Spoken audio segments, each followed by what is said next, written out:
saya harus mengatakan sebagai anak bangsa merah putih yang mencintai negara saya, bangsa saya tidak mau terjadi kegaduhan, keributan. Akhirnya kita ribut antar anak bangsa hingga mengorbankan terjadi revolusi, terjadi kudeta yang mengorbankan perempuan-perempuan kita, bayi-bayi kita, ataupun satu anak bangsa pun yang akhirnya menjadi korban daripada ambisi pribadi dari orang-orang yang kemarin kalah pilpres. Ya kan, mereka ini kan kalah pilpres, rata-rata pendukung Anies, gitu loh. Terus yang kedua, mereka juga adalah orang-orang yang barisan sakit hati yang kemarin ya bermanuver untuk meminta jabatan, baik di waktu zamannya Pak Jokowi maupun di Pak Prabowo sekarang. Bahkan ada yang sudah mendapat jabatan, akhirnya kadang nggak becus, dicopot zaman Pak Jokowi. Dan mereka juga terafiliasi dengan pihak-pihak yang kemarin sakit hati karena HTI sama FPI dibubarin gitu loh. Ini yang harus kita terangkan kepada masyarakat kita bahwa kita nggak perlu, jangan sampai kita teradu domba gitu loh, ya kan. Sedangkan kita lihat walaupun mereka juga ingin kemarin dibikin isu Kapolri mau diganti, Panglima TNI mau diganti, hubungan Pak Prabowo dan Pak Jokowi nggak baik, termasuk dengan Mas Gibran. Nah, ini kan memang narasi-narasi yang sengaja ingin mereka gaungkan agar terjadi semacam ketidakpercayaan atau ketidaksolidan antara Prabowo Gibran termasuk dengan Pak Jokowi.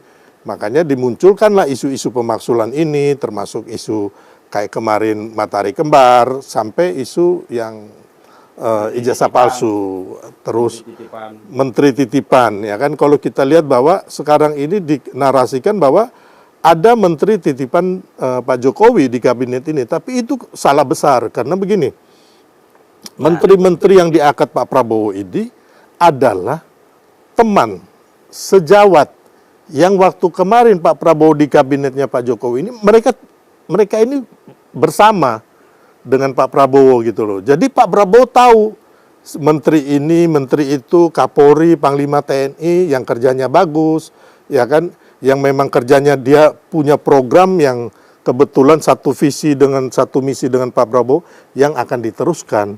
Jadi sebenarnya pemilihan menteri dan pemilihan kayak kenapa Kapolri tetap dipertahankan, Jaksa Agung, terus Panglima TNI, ini adalah murni 100% keinginan dan hak prerogatifnya Pak Prabowo, bukan keinginannya Pak Jokowi. Karena saya pernah nanya waktu itu, waktu katanya menjelang pelantikan Pak Prabowo, kebetulan saya ada isu bahwa Pak Jokowi menitipkan 4 menteri nih, Pak Pratikno, terus Pak Erick Thohir, terus Pak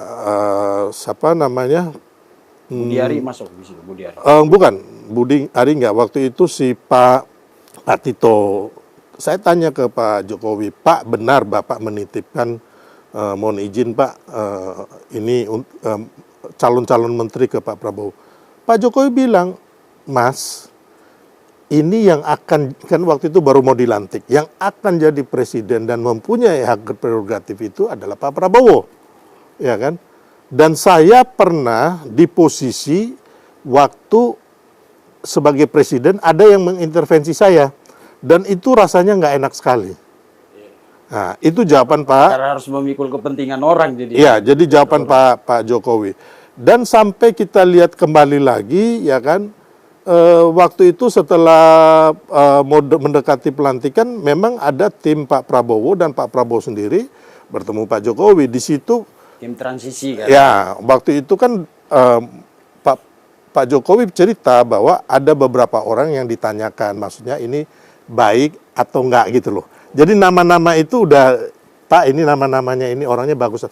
Karena Pak Jokowi kan paling tidak sebagai mantan presiden, ya kan, tahu kualitasnya orang per orang ini, gitu loh. Jadi hanya sebenarnya sekedar itu. Jadi tidak ada Pak Jokowi ini mengintervensi Pak Prabowo. Jangankan itu, sama Mas Gibran pun anaknya sebagai wakil presiden, Pak Jokowi itu tidak mengintervensi.